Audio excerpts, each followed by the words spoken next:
শিক্ষার্থী বন্ধুরা, চতুর্থ শ্রেণীর বিজ্ঞান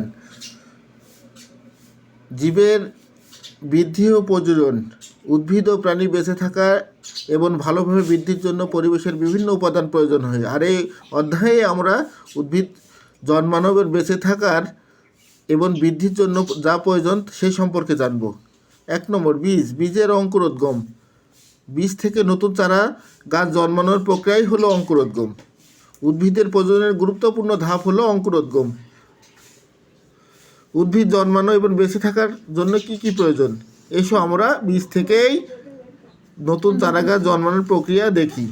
বীজ থেকে কিভাবে চারাগাছ জন্মায়, চারাগাছ জন্মানোর জন্য কি কি প্রয়োজন। কাজ, বীজের অঙ্কুরোদ্গম।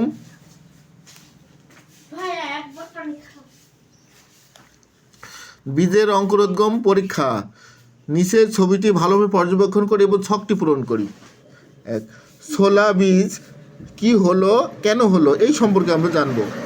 বীজ 1, অঙ্কুরোদ্গম হয়নি, তাপ আলো বাতাস পেলেও পানি না পাওয়া।